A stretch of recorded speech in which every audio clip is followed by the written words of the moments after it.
समस्त को नमस्कार, प्रेज द लॉर्ड। पुनर्बार आमे गोटे मूल्यवान टॉपिक नहीं आज आम मैंने आलोचना करिबा।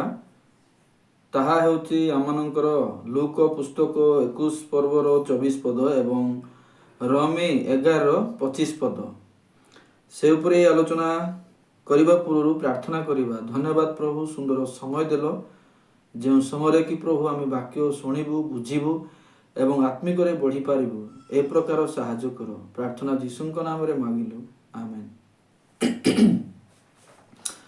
लूक पुस्तक आमे प्रथमे पढ़िबा जे 21:24 रे कोन लेखा अछि, तापरे मार्क पुस्तक 11:25 पढ़िबा सेटे प्रकृति रे कोन लेखा अछि। आपण माने देखंतु जते बेले भी आपण माने वाक्य सुनुचंती, आपण माने बाइबल द्वारा प्रमाणित हेबा इच्छा करंतु, स्पष्ट हेबा इच्छा करंतु। सेति पई 21 रो पढ़िबा में 24 आउ से माने खड़ग धार रे हत हेबे ओ बंदी होई समस्त विजाति मध्य को नीत हेबे। पुणी विजाति मानकर काल संपूर्ण न हेबा पर्यंत जेरुसालेम सेमानकर पद दलित होई रहिबो। एठारे एंती लेखा अछि जे विजाति मानकर समय न पुरिबा पर्यंत जेरुसालेम तांको अधीन रे रहिबो। माने विजाति मानकर अधीन रे रहिबो। विजाति मानकर समय न पुरिबा पर्यंत जेरुसालेम विजाति मानकर अधीन रे रहिबो लेखा अछि। रोमी 11:25 पढ़िबा। कारण हे भाई माने तुम्हे माने जेपरी आपण आपना को बुद्धिमान बोली मने न करो, एथि निमंते तुम्हे माने जे एही निगुड़ तत्व संबंध रे अज्ञ रुह, एहा मोहर इच्छा नहे। अर्थात जे पर्यंत विजाति माने पूर्ण संख्या रे प्रवेश करि नाहंती से पर्यंत इस्राएल अंश क्रमे कठिन होई अछि। एठारे पाउलो कहउचंती तुमे गुटे विषय अज्ञ होई कि रुह नाही, गुरुत्वपूर्ण विषय। अर्थात जो पर्यंत विजाति माने पूर्ण संख्या रे प्रवेश करि नाहंती से पर्यंत इस्राएल अंश क्रमे कठिन होईछि बोली लेखा अछि। देखंतु आमे पढ़िलु लूक 21:24 रे जो पर्यंत विजाति मानकर समय पूरी नाही से पर्यंत जेरुसालेम विजाति मानकर अधीन रे रहिबो।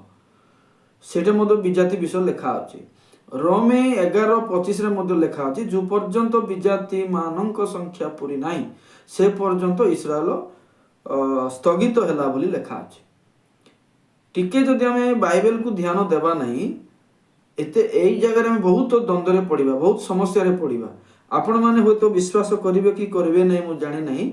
अनेक लोक माने, अनेक बाइबल स्टूडेंट माने, बड़ बड़ लोक माने मध्य एम्ति पद गुडा करे झुंटी जाइछंती, क्लियर हेई पारो नाहंती। किंतु आपण मान को मु गुटे सुजोग नहीं कहिबा को चाहे जे आमान पई एटा गुटे बढ़िया विषय आलोचना करिबा। लूक 21:24 रो घटना आउ सेटे जो माने जो विजाति माने अछंती एवं रोमी 11:25 रे जो विजाति मानक विषय पाउलो कहउचंती से माने परस्पर बहुत भिन्न, किंतु पाखापाखि समान परि लागुछि। केमती सेके मध्ये लेखा अछि जो पर्यंत विजाति मानकर समय पूर्ण न होईछि। एइटे लेखा अछि जो पर्यंत विजाति माने पूरी नाहंती। पाखापाखि समान परि लागुछि ना, किंतु जदि तार गभीर को जदि हम आलोचना करिबा ताहार अर्थ प्रकृति रे अलगा। केमिति अलगा देखंतु जे विजाति मानकर समय आ विजाति मानकर पूर्णता मध्य रे भिन्नता। विजाति मानकर समय आ विजाति मानकर पूर्ण। एठारे आपण माने मने रखंतु विजाति मानकर समय कहले कोन जे गोटे समय सेठे अछि जो समय केवल विजाति माने राज करिवे आउ ताहा मध्य गोटे लिमिटेड समय अछि, तापर सरीबो। सेटा अछि लूक 21:24। किंतु रोमी 11:25 जो कहउछि एटा विजाति मानकर समय नुहे, एटा विजाति माने पुरीबे लेखा अछि। ता माने विजाति माने निजे पुरीले तापर इस्राएल आरंभ हेबो सेमती। तेणु सेटा एटा संपूर्ण भिन्न अटे। तेणु आम टिके आलोचना करवा, यहाँ गोटे लंबा स्टोरी किंतु लंबा आपण माने भी शुणी पारे ना मुझे कही हम ना जे सब पढ़ी हम ना। तो ये जो विजाति मानकर समय आम कौटा बोली कहूँ विजाति मानकर समय गोटे बाइबल रे वर्णना अच्छे विजाति माने गोटे समय रे राज करिवे से समय रहिबो ताहा आमे दानिएल पुस्तक 2 पर्व 1 पर्व एठे आमे प्रकृत रे पाउछु। दानिएल 1 आ 2 पर्व रे प्रांजल भाव रे लिखा अछि जते बेले हमर नबकुद राजा जे गोटे स्वप्न देखुछन्ती से स्वप्न रे ए समस्त घटना लिखा अछि। आपण माने से 2 पर्वर 31 रु जदि पढ़िबे ता पूर्वरु प्रकृत रे से स्वप्न देखिछन्ती कि एटी स्वप्नर अर्थ करा जाय से अर्थ आपण माने देखंतु 31 दानिएल 2:31 हे महाराज आपण देखु देखु एक प्रकांड प्रतिमा देखिले अति विक्रमी अतिशय तेज विशिष्ट से प्रतिमा आपण सम्मुख ठिया हला ओ तहिर दृश्य भयंकर थिला। सेही प्रतिमार मस्तक सुध सुवर्णमय ताहार बक्ष ओ बाहु रपमय ताहार उदर ओ जंग पितलमय ताहार चरण लोहमय ओ ताहार पादर किछि अंश लोहमय किछि अंश मृतिकामय थिला। 34 आपण निरीक्षण करू करू शेषरे हस्त बिना छेदित एक प्रस्तर सेही प्रतिमार लोह ओ प्रतिमामय पाद को आघात करी खंड खंड करी पकाइला भांगी पकाइला। तो एठारे दानिएल जो दर्शन देखुछंती आउ सेही समय राजा अछंती नबकुद राजा आ दानिएल माने समस्त प्रकृत रे विजाति देश बाबिलोन ठारे अछंती आ विदेशी ठारे थाई कि बहुत कष्ट पाउछंती इस्राएल माने आ सेमानंक उपरे भाववाणी वाक्य मिले दानिएल को आ से गोटे दर्शन देखंती जेडे सेडे गोटे चित्र गोटे छवि देखुछंती आ ताहार मुंड सुना बोली लेखा होची एवं तार छाती बाहुकु जदि देखिबो सेटा रूपा रे होउची एवं तार पेट आ जंग देखिले पितल रे होउची एवं तोळ गोड़ को जदि देखिबो सेटा लुहा को बुझौची एई प्रकार स्वप्न देखुछंती। तो सही समय नबकुद राजा अछंती ये मध्य विजाति राजा आ या परे अर्थ नबकुद राजा परे अनेक राजा माने आसीबे। नबकुद राजा बाबिलोन रे राजा अटंती आ इस्राएल मान को बंदी करी नै छंती। तो एहा परे अनेक राजा माने आसीबे 10टी राजा माने आसीबे ता भीतर एटा मते गोटे वर्णना होची समस्त राजा माने होचंती विजाति। तो जदि आपण देखिबे से जो मूर्ति अछि सुनार मस्तक ए सुनार मस्तक परवर्ती समय बाबिलोन को बुझौची जेतु परे परे बाबिलोन आसीबो बाबिलोन राजा आसीबो। तापरे छाती को जोटा हमें देखिलु सेटा केमती रूपा थिला छाती एवं बाहु सेटा का को बुझौची जेतु दुईटा छाती और बाहु बोली लेखा अछि तेणु एटा मेडो पेरसिया को बुझौची सेटा परे आ राज्य आसीबो। तापरे पेट और जंग को हमें देखुछु पितल रछि सेटा को ग्रीस को बुझौची ग्रीस भी गुडा परे राज्य आसीबो।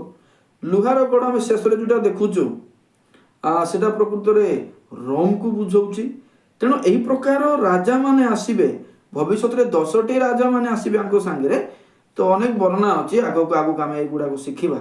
तो एही राजा माने जणे भी सजाति नहंते माने समस्त होचन विजाति। एही विजाति मानकर शासन काल निर्दिष्ट समय पई रहिबो आ ए विजाति माने जेतले सजाति मान को शासन करिवे सेटा गोटे समय निर्दिष्ट भाव रे रखा अछि। आउ जेतेबेले एही लोक माने शासन करिवे सेही समय ईश्वरंकर पवित्र नगर पुण्य नगर अर्थात जेरूशलेम सेमानकर अधीन रे रहिबो विजाति मानकर अधीन रे रहिबो बोली लेखा अछि। तेणु समस्त विजाति माने जेरूशलेम को शासन करिवे अधिकार करिवे केते पर्यंत करिवे जानिछंती यीशु आसीबा पर्यंत से माने करिवे। तेणु यीशु आसीबा पर्यंत जेरूशलेम सजाति नहे विजातिर अधीन रे रहिबो। तेणु यीशु जेतेबेले आसुचंती सेही समय प्रकृत रे विजाति मानकर अधीन रे थाउची। तेणु दानिएल 2:44 मध्य जदि आमे देखुछु पुणी सेही राजागणर समय रे स्वर्गस्थ परमेश्वर गोटे राज्य स्थापन करिवे ताहा कदाच विनष्ट हेबो नाही केवा तहिर ଆଧିପତ୍ୟ ଅନ୍ୟ ଗୋଷ୍ଠୀର ହସ୍ତରେ ଛଡ଼ାଯିବ ନାହିଁ, ମାତ୍ର ତାହା ଏହି ସବୁ ରାଜ୍ୟକୁ ଖଣ୍ଡ ଖଣ୍ଡ ଓ ନଷ୍ଟ କରି ଆପେ ଚିରସ୍ଥାୟୀ ହେବ।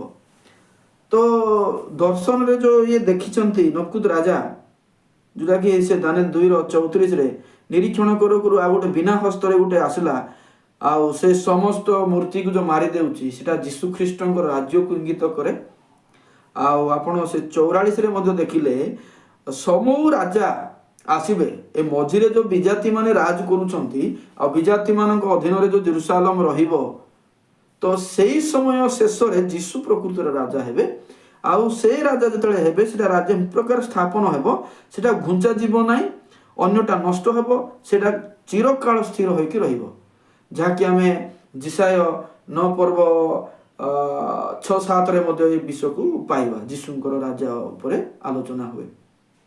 ତେଣୁ ଲୁକ 21:24 ଅନୁସାରେ ଯଦି ଦେଖୁଛୁ, ଏଇଟା ବିଜାତି ମାନଙ୍କର ସମୟକୁ ବର୍ଣ୍ଣନା କରେ, ଯେଉଁ ବିଜାତି ମାନେ କି ନିର୍ଦ୍ଦିଷ୍ଟ ସମୟ ପାଇଁ ସମସ୍ତଙ୍କର ମାଲିକ ହେଇକି ରହିବେ, ଏପରିକି ଜେରୁସାଲେମକୁ ମଧ୍ୟ ନିଜ ଅଧୀନରେ ରଖିବେ, ସେଇଟା ସେଠାରେ ପ୍ରକାଶ କରାଯାଇଛି।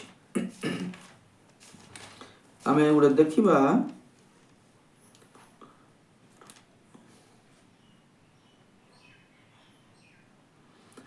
ଯୀଶୁ ଯେତେବେଳେ এই সমস্ত ଉପରେ ରାଜ କରିବେ, ସେଟା ପ୍ରକାଶିତ 11:15 ଦେଖନ୍ତୁ, ସମସ୍ତ ଦୂତ ତୋରି ଧ୍ୱନି କରନ୍ତେ ସ୍ୱର୍ଗରେ ମହାଶବ୍ଦ ଏହି ବାଣୀ ଏହି ସହ ଏହି ବାଣୀ ହେଲା, ଜଗତ ଉପରେ ରାଜତ୍ୱ ଆମମାନଙ୍କ ପ୍ରଭୁଙ୍କର ଓ ତାହାଙ୍କ ଖ୍ରୀଷ୍ଟଙ୍କର ହସ୍ତଗତ ହୋଇଅଛି, ଆଉ ସେ ଯୁଗେ ଯୁଗେ ରାଜତ୍ୱ କରିବେ। এইটা এই সমস্ତ ରାଜା ମାନଙ୍କର ଶେଷରେ, এই যে ସବୁ ବିଜାତି ମାନଙ୍କର ଶେଷରେ, ବିଜାତି ମାନଙ୍କର ଟାଇମ ଯେତେବେଳେ ସରିଯିବ, ସେହି ସମୟରେ ଯୀଶୁ ଯେଉଁ ରାଜା ହେବେ ଚିରକାଳ ପାଇଁ ହେବେ, ଆଉ ସମସ୍ତ ହସ୍ତଗତ ତାଙ୍କୁ କରାଯିବ ବୋଲି ଲେଖା ଅଛି। ତେଣୁ ବାଇବେଲରେ ଆମେ ଦେଖୁଛୁ ଯେ ସ୍ୱଜାତି ମାନଙ୍କ ସମୟ ବନ୍ଦ ହୋଇକି ବିଜାତି ମାନେ ରାଜ କରନ୍ତି, ଆଉ ସେଟା ଜେରୁସାଲେମ ଅଧୀନରେ ରହିଅଛି। ବର୍ତ୍ତମାନ ସ୍ଥିତି ଦେଖିଲେ ମଧ୍ୟ ଆମମାନେ ସ୍ୱଜାତି ମାନଙ୍କର ଅଧୀନରେ ନାହୁଁ, ଏହି ସମଗ୍ର ଜଗତ ବିଜାତି ମାନଙ୍କର ରୁଲରେ ଚାଲିଛି। କିନ୍ତୁ ଯଦି ଆମେ ରୋମୀ 11:25 ଦେଖୁଛୁ, ସେଟା ଭିନ୍ନ କାହାଣୀ।